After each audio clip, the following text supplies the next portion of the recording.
తిరుపతి జిల్లా వెంకటగిరి పట్టణంలోని పోలేరమ్మ ఆర్చి వద్ద మాజీ కేంద్ర మంత్రి చింతా మోహన్ ఆధ్వర్యంలో నిరసన కార్యక్రమం జరిగింది. ఈ సందర్భంగా చింతా మీడియాతో మాట్లాడుతూ, కూటమి ప్రభుత్వంలో రాయలసీమకు తీరని అన్యాయం జరిగిందని, అందరికీ అనుకూలంగా ఉండేందుకు తిరుపతిని రాజధాని చేయాలని డిమాండ్ చేస్తుంటే చంద్రబాబు మాత్రం రీసెర్చ్ సెంటర్ చేయాలని అంటున్నాడని తెలిపారు. మన్నవరం బెల్ ఫ్యాక్టరీని చంద్రబాబు మాయం చేశాడని, ఎంతో మంది ఇంజనీరింగ్, పీజీలు చేసి నిరుద్యోగులుగా ఉంటున్నారని, దళితుల పరిస్థితి ఈ ప్రభుత్వంలో దారుణంగా ఉందని చెప్పారు. తిరుపతి అంతర్జాతీయ విమానాశ్రయం అభివృద్ధి పేరుతో 100 కోట్ల అవినీతి దాగుందని విమర్శించారు. విశాఖ ఉక్కు ఫ్యాక్టరీని ప్రైవేటు పరం చేస్తే ఆందోళన చేపడతామని హెచ్చరించారు. ఈ కార్యక్రమంలో కాంగ్రెస్ నాయకులు అంబేద్కర్ పూలే, తేజావతి, సమీవుల్లా తదితరులు పాల్గొన్నారు.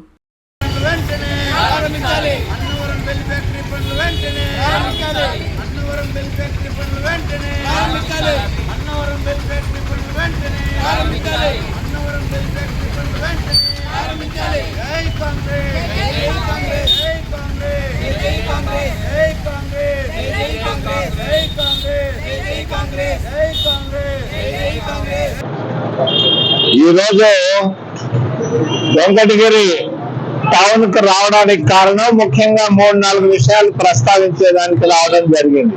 మొదటిది తిరుపతి రాయలసీమ ప్రాంతం. తిరుపతికి రాయలసీమకు అన్యాయం జరుగుతా ఉంది. నేను విభజన సమయంలో మొట్టమొదటి విభజన జరిగింది 53లో. 1953లో తిరుపతిని రాజధాని నగరం చేయాలని పట్టుబట్టారు ఎన్జి రంగా గారు, తరిమల నాగిరెడ్డి గారు. ఎక్కడున్నారో మహానుభావులు. మరి ఆ రోజు ప్రకాశం పంతులు, సంజయ్ రెడ్డి గారు తిరుపతికి రానివ్వకుండా కర్నూలుకు తీసుకెళ్లారు. కర్నూలు నుంచి హైదరాబాద్ పోయింది. మళ్ళా విభజన జరిగినప్పుడు నేను డాక్టర్ మన్మోహన్ సింగ్ గారికి, ప్రధానమంత్రి గారికి చెప్పాను, తిరుపతి రాయలసీమలో ఉన్నటువంటి తిరుపతిని రాజధాని నగరం చేయండి అన్నారు.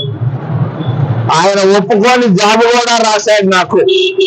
ఆ జాబు ప్రతిని మళ్ళా మీకు ఇస్తాను. ఆయన నన్ను అడిగాడు, ఎక్కడున్నాయి భూములు అని అంటే నేను చెప్పాను, ఏర్పేడు నుంచి రాపూరు దాకా 1,00,000 ఎకరాల భూములు ఉన్నాయి, ప్రభుత్వ భూములు. రైతుల భూములు కాదు, రైతులకు అన్యాయం చేయాల్సిన పని లేదు, ప్రభుత్వ భూములు ఉన్నాయంటే ఆయన ఇష్టపడ్డాడు. నాకు చెప్పాడు, విభజన అయిన తర్వాత సమయం వచ్చినప్పుడు తిరుపతిని రాజధాని నగరం చేస్తాను అని చెప్పాడు ఆయన. నాకు జాబ్ కూడా ఉంది నా దగ్గర. అటువంటి రాజధాని నగరాన్ని మన తిరుపతిలో పుట్టినటువంటి మన ప్రాంతవాసి దాన్ని తుళ్ళూరుకు తీసుకెళ్లాడు. తుళ్ళూరు, తిరుపతి నుంచి తుళ్ళూరుకు తీసుకెళ్లి అక్కడ పునాది రాయి వేయించాడు. నిన్ననే మాట్లాడాడు చంద్రబాబు నాయుడు తిరుపతిని గురించి. నేను రాజధాని నగరం తిరుపతిని చేయమంటే ఆయన రీసెర్చ్ సెంటర్ అంటున్నాడు. ఒక 2-3 అధికారులను పెట్టుకున్నాడు. వాళ్ళతో మాట్లాడి వెంటనే బ్రేకింగ్ న్యూస్లు నువ్వు మాట్లాడే 2 మాటలకి నువ్వు బ్రేకింగ్ న్యూస్లా ఇట్లా నా మీడియాతో మేనేజ్ చేసి మధ్య పెడుతున్నావు. రాజధాని అన్యాయం అయిపోతుంది. మరి రాయలసీమ ప్రాంతం అన్యాయం అయిపోతా ఉంది, న్యాయం జరగటం లేదు.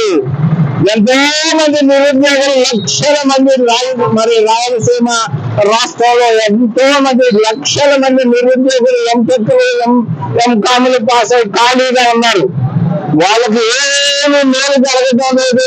ఉత్త మాటలు చెప్తున్నారు. కడుపు కూడు లేకుండా ఎంటెక్లు, బీటెక్లు పాస్ అయిన వాళ్ళు ఖాళీగా ఇళ్లలో కూర్చొని అమ్మా నాయన పెట్టి తిండి తింటా ఉన్నారు. మరి పరిస్థితులు బాగాలేవు.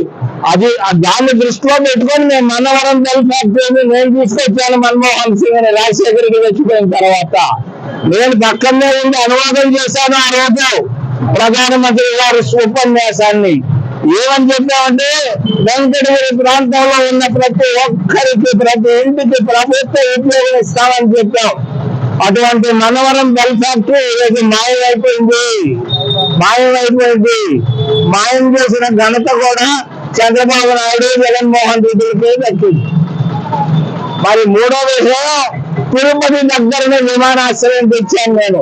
ఆ విమానాశ్రయాన్ని కూడా అమ్ముకోవాలని చూస్తున్నారు. అప్పుడే లెక్క పక్కలు వెళ్ళిపోతున్నాయి. 100 కోట్ల రూపాయల అవినీతి దాగుంది ఆ తిరుపతి విమానాశ్రయంలో. ప్రైవేట్ వాళ్ళకి ఇచ్చి డబ్బులు తీసుకునేదానికి దీన్ని నేను ఖండిస్తున్నా. కూటమి ప్రభుత్వం చేస్తున్నటువంటి అవినీతి చర్యలు నేను ఖండిస్తున్నానని తెలియజేస్తూ, మన ప్రాంతంలో ఉన్నటువంటి ఎస్సీల పరిస్థితి, ఓబీసీల పరిస్థితి చాలా అధ్వానంగా ఉంది. మరి ఎస్ఐ ఫైనాన్స్ కార్పొరేషన్ ని మూసేశారు, ఎస్ఐల స్కాలర్షిప్ ఆపేశారు, ఓబీసీల ఫైనాన్స్ కార్పొరేషన్ ఆపేశారు, ఓబీసీల స్కాలర్షిప్ విద్యార్థులకు కూడా ఆపేసి అన్యాయం జరుగుతా ఉందని మీరు తెలియజేస్తే ప్రార్థిస్తున్నా.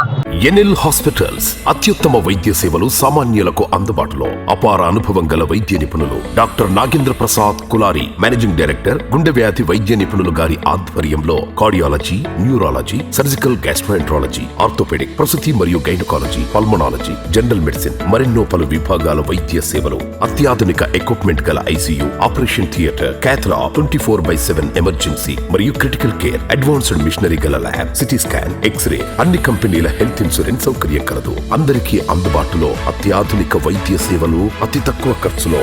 ఎన్ఎల్ హాస్పిటల్స్, పివిఆర్ కళ్యాణ మండపం ఎదురుగా, అన్నమయ్య సర్కిల్ దగ్గర, మాగుంట లేఅవుట్, నెల్లూరు.